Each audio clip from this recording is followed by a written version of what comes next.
Pernah nggak sih Anda ya pas lagi mau ngerakit sesuatu gitu, terus lihat instruksinya dan langsung, gini caranya. Atau pas lagi masak, ngikutin resep, langkah satu, langkah dua, sampai jadi. Nah, tanpa sadar, tuh Anda sebenarnya lagi jalanin algoritma. Hari ini, kita mau bongkar nih, resep rahasia di balik cara teknologi atau bahkan kita sendiri mecahin masalah. Dunia logika dan algoritma. Sumbernya kali ini dari buku ajar Logika dan Algoritma yang disusun sama teman-teman di Politeknik Elektronika Negeri Surabaya. Kita coba bedah konsep kuncinya, ditarik benang merahnya, biar semoga sih gampang dicerna. Siap ya kita gali lebih dalam? Siap, tentu. Ini menarik loh, karena kita bakal lihat gimana sih instruksi-instruksi logis yang mungkin kedengarannya kaku ya. Tapi ini jadi fondasi hampir semua hal di dunia digital yang Anda pakai. Mulai dari aplikasi ojek online, sampai sistem rekomendasi film di Netflix misalnya. Jadi, misi kita nih, ngebongkar dapur pacunya. Gimana pemecahan masalah sistematif itu bekerja, dan kenapa ini penting buat Anda pahami juga. Oke. Mari kita mulai dari paling dasar deh. Logika sama algoritma, itu sebenarnya apa sih? Beda nggak sama cara kita mikir sehari-hari? Sebenarnya dekat banget. Logika itu, ya gampangnya, fondasi mikir yang runut, yang benar. Gimana kita nyusun argumen biar kesimpulannya tuh valid. Sumber kita ini nekeninnya sebagai cara ngelatih mikir teratur. Nah, kalau algoritma, ini namanya konon dari ilmuwan Persia, Al-Khawarizmi. Oh iya, pernah dengar itu. Iya kan? Nah, algoritma itu resepnya. Jadi serangkaian instruksi yang harus pertama jelas. Kedua, terbatas. Ada akhirnya. Ketiga, berurutan. Tujuannya buat nyelesain satu masalah spesifik. Definisinya macam-macam sih, tapi intinya yaitu langkah-langkah yang nggak ambigu buat capai tujuan. Harus jelas tujuannya apa, langkahnya gimana, kapan selesainya. Contoh paling gampang yaitu bikin mie instan. Ada urutannya kan? Rebus air, masukin mie, bumbu, aduk, sajikan. Nggak bisa dong nuang bumbu sebelum airnya mendidih. Hahaha, ya juga ya. Urutannya penting. Banget, urutannya penting. Oke. Jadi ini bukan cuma soal komputer ya, tapi lebih ke pola pikir terstruktur gitu. Contoh klasik yang suka dipakai kan itu, nuker isi 2 gelas. Gelas A isi teh, B isi kopi. Gimana tuh logikanya? Nah, itu contoh bagus banget buat nunjukin soal urutan sama perlunya langkah perantara. Anda nggak bisa langsung tuang teh dari A ke B kan? Iya, ntar kecampur. Betul. Perlu gelas kosong ketiga, kita sebut C. Jadi, teh dari A, tuang ke C dulu, terus kopi dari B, tuang ke A, baru deh teh yang di C tadi, tuang ke B. Oke, A ke C, B ke A, C ke B. Selesai. Selesai. Simple. Tapi kelihatan kan pentingnya langkah yang tepat dan urut. Sama kayak algoritma cari luas lingkaran. Inputnya jari-jari, prosesnya pakai rumus PR, outputnya ya luasnya itu. Sip. Jadi kuncinya presisi sama urutan. Tapi ini, kalau misalnya ada banyak resep atau cara buat masalah yang sama, gimana kita milih yang, katakanlah, terbaik? Sumber kita nyebut ada 3 kriteria nih. Nah, ini krusial banget dalam prakteknya. Kriteria pertama, jelas, kebenaran. Algoritma itu ya harus menghasilkan output yang benar, nggak bisa ditawar. Iya dong, masa ngaco hasilnya? Apalagi di sistem penting kayak perbankan, salah dikit aja fatal kan? Betul. Kriteria kedua, kualitas hasil. Ini terutama penting buat algoritma yang sifatnya aproksimasi. Jadi kadang kita nggak bisa dapat jawaban pasti, tapi algoritma yang bagus itu harus bisa ngasih hasil yang sedekat mungkin sama nilai optimalnya. Oke. Jadi nggak harus pas banget, tapi mendekati lah ya. Bisa jadi gitu, tergantung masalahnya. Terus yang ketiga, nah ini yang sering jadi medan perang nih di dunia software. Efisiensi. Efisiensi, maksudnya gimana tuh? Ini soal dua hal. Seberapa cepat algoritma itu kerja, itu efisiensi waktu.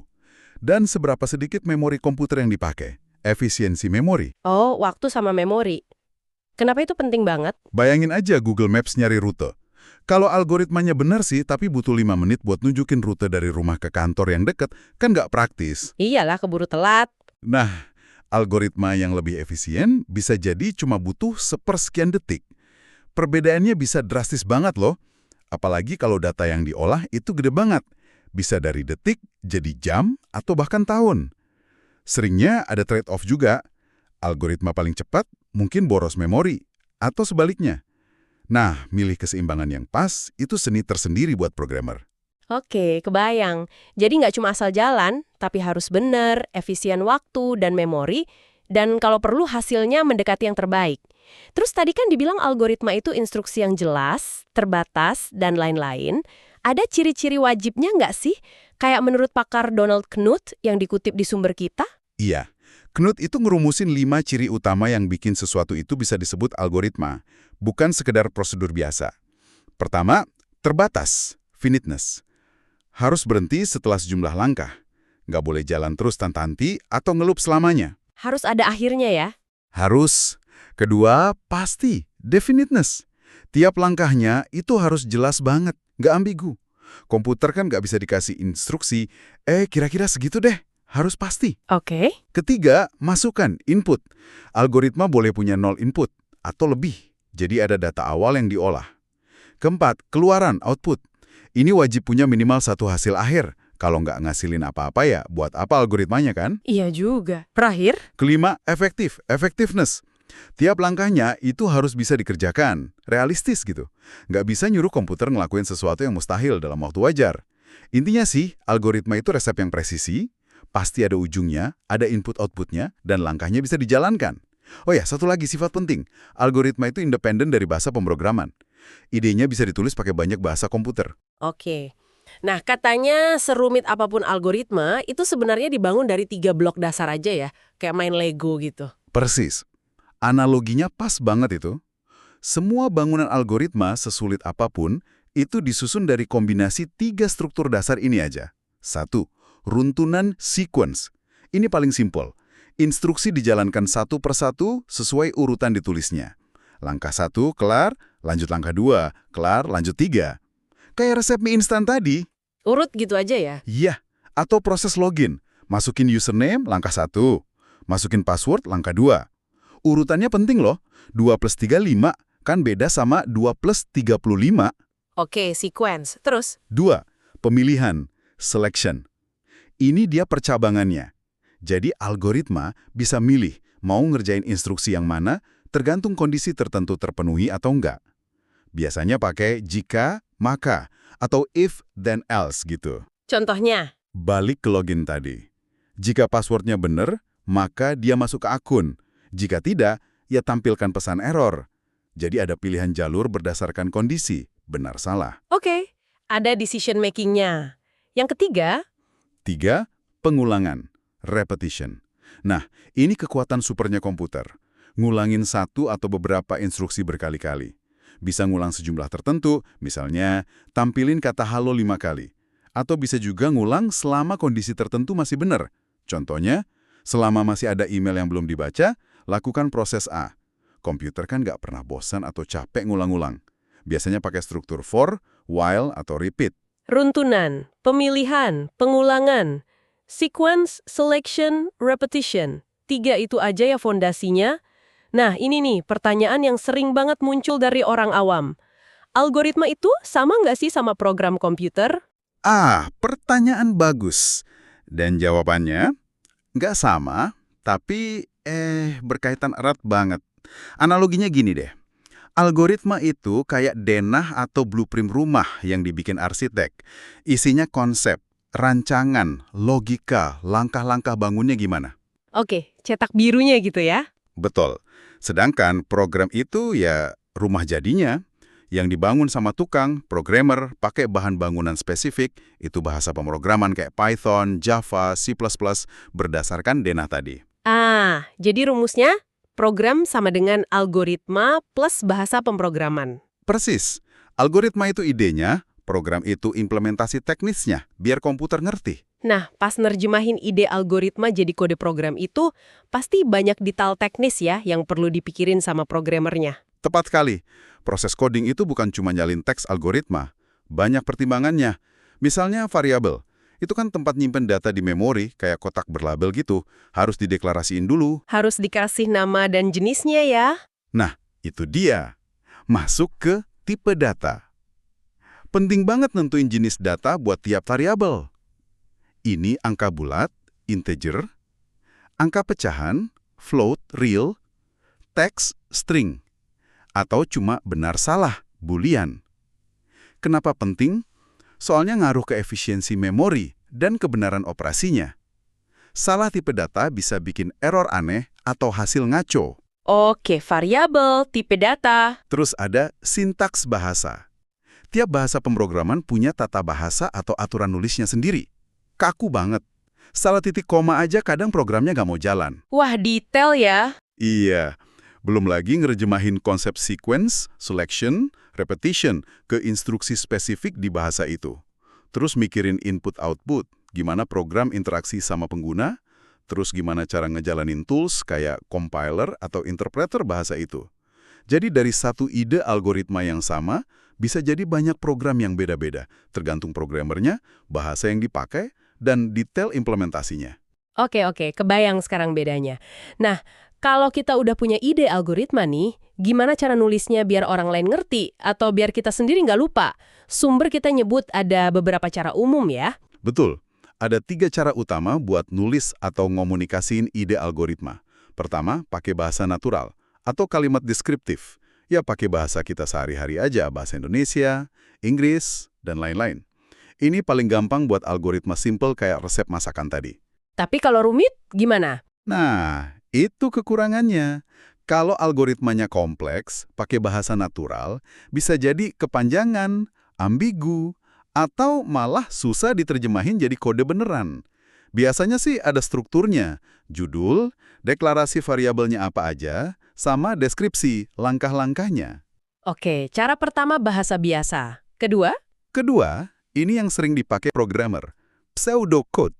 Ini kayak kode palsu atau kode semu, jembatan antara bahasa manusia sama kode pemrograman. Maksudnya gimana tuh kode palsu? Dia pakai kata kunci yang mirip bahasa pemrograman, if, then, while, do, read, write, tapi nggak terikat sama aturan sintaks satu bahasa tertentu. Jadi lebih ringkas, lebih terstruktur daripada bahasa natural, dan lebih gampang buat diterjemahin ke bahasa pemrograman manapun nantinya. Oh, jadi lebih formal dari bahasa biasa, tapi lebih bebas dari kode beneran ya. Contohnya? Misal, if, nilai ujian 70, then status sama dengan lulus, else status sama dengan mengulang. Gitu. Kelihatan kan logikanya, tapi nggak perlu mikirin titik koma atau deklarasi variabel detail kayak di kode. Oke, pseudocode. Yang ketiga? Ketiga, pakai flowchart atau diagram alir. Ini cara visual, pakai simbol-simbol grafis standar yang udah disepakati. Oh, yang kotak-kotak panah itu ya? Iya betul, ada bentuk oval buat nandain mulai selesai, persegi panjang buat proses atau perhitungan, jajaran genjang buat input atau output data, terus yang penting, belah ketupat buat keputusan atau percabangan, yang if, then, else tadi. Semua dihubungin pakai panah, nunjukin alurnya. Ini bagusnya buat apa?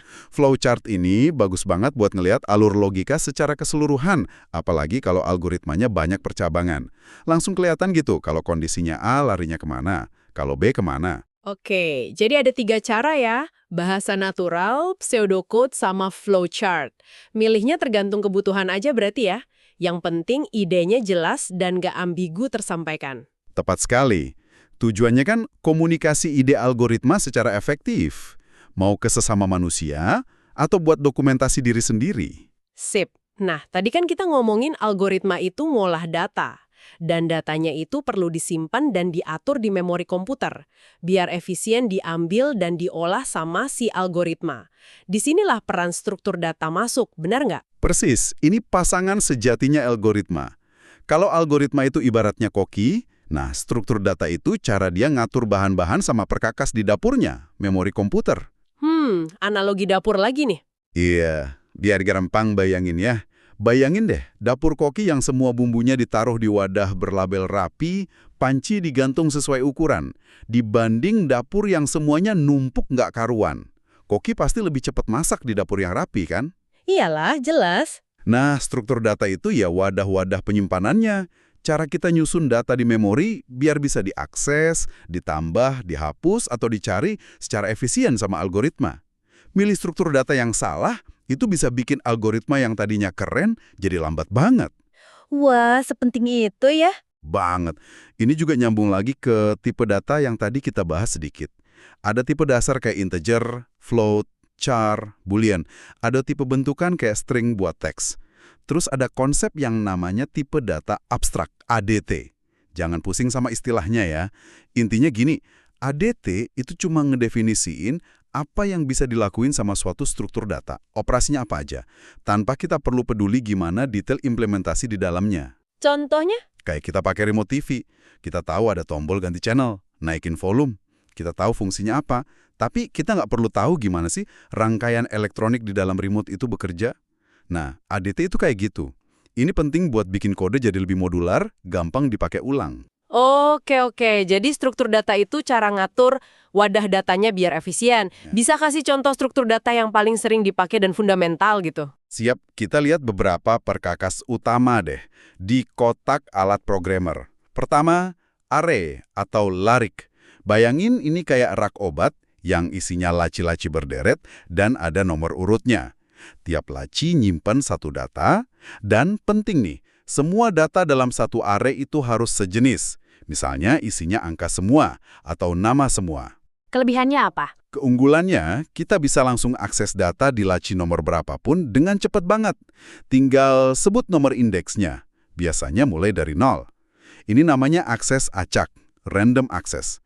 Efisien banget buat nyimpen data yang jumlahnya udah ketahuan dan sering diakses berdasarkan posisinya, kayak daftar nilai siswa sekelas gitu.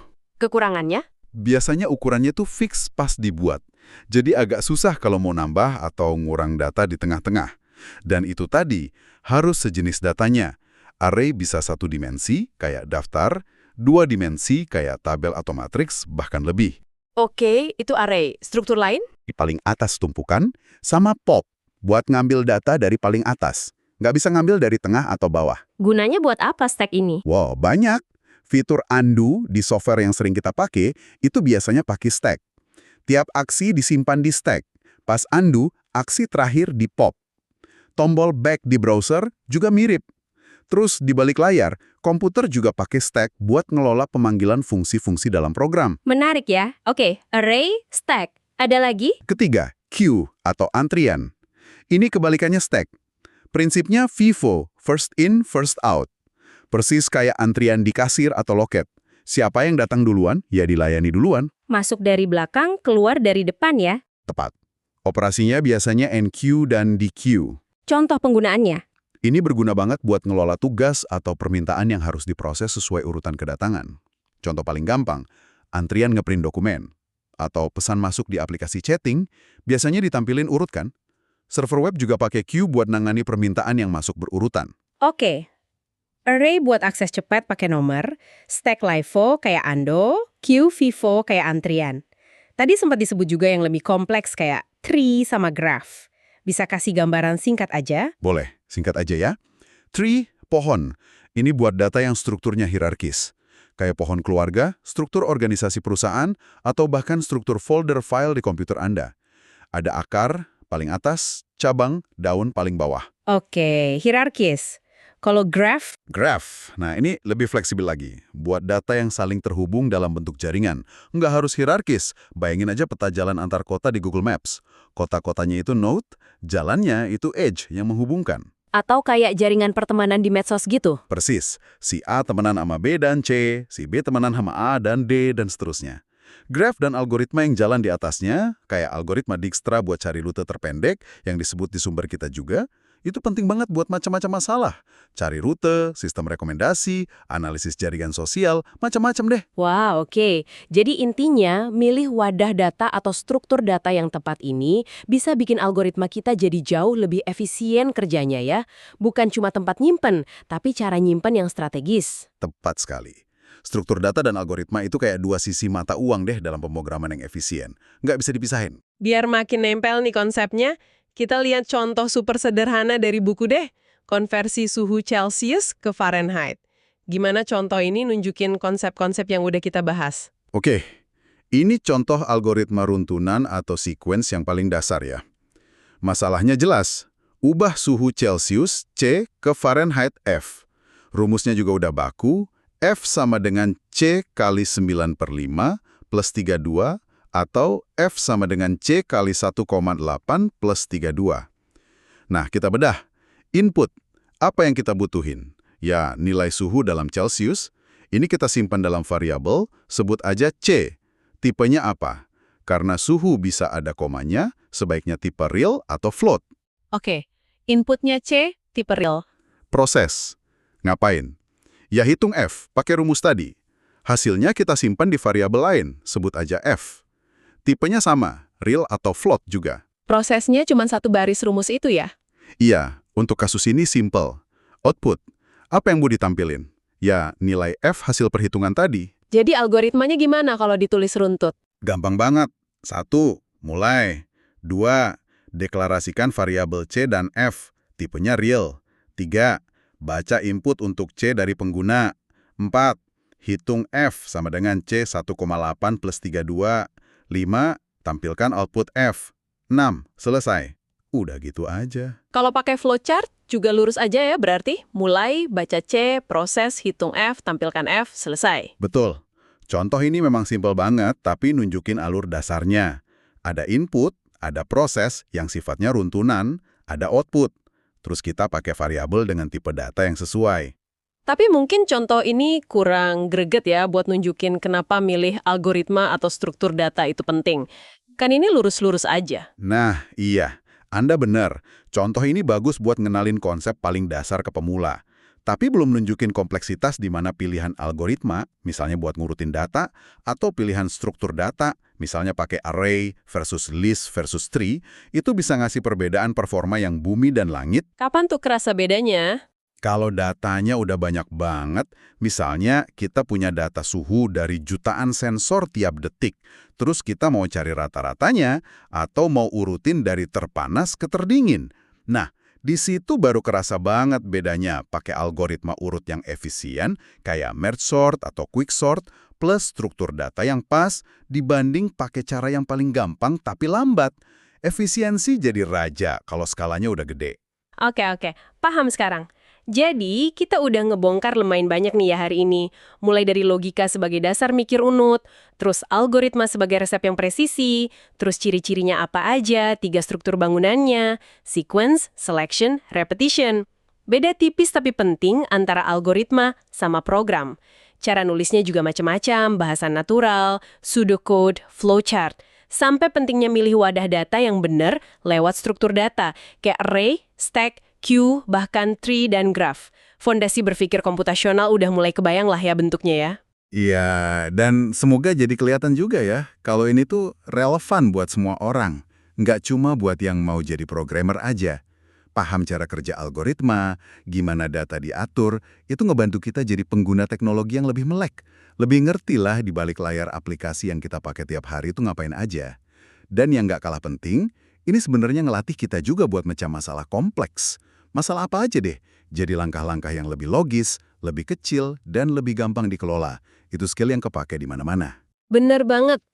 Nah, sebagai penutup nih, kami mau ngajak Anda buat semacam eksperimen kecil di kepala. Coba deh pikirin satu aktivitas rutin Anda, apa aja. Mungkin nyiapin sarapan tiap pagi. Atau milih jalur paling cepat buat berangkat kerja. Atau bahkan pas lagi ngerencanain liburan. Coba uraikan aktivitas itu jadi serangkaian langkah. Jadi algoritmanya gitu. Ada nggak urutan yang wajib diikuti? Sequence. Ada nggak keputusan yang harus diambil tergantung kondisi? Selection. Ada nggak langkah yang diulang-ulang? Repetition. Terus, data atau informasi apa aja sih yang Anda pakai sebagai input atau variabel dalam proses itu? Jangan kaget nanti, kalau Anda nemuin, wah ternyata algoritma itu udah jadi bagian dari cara Anda ngelakuin banyak hal sehari-hari. Latihan simpel ini bisa jadi cara menarik buat ngelihat dunia sekitar kita pakai kacamata yang sedikit beda, kacamata algoritmik. Oke deh, terima kasih banyak ya sudah menyimak pembahasan mendalam kita kali ini. Semoga obrolan kita ini ngasih Anda perspektif baru soal logika, algoritma, dan gimana keduanya ngebentuk dunia teknologi kita sekarang. Sampai jumpa di kesempatan berikutnya.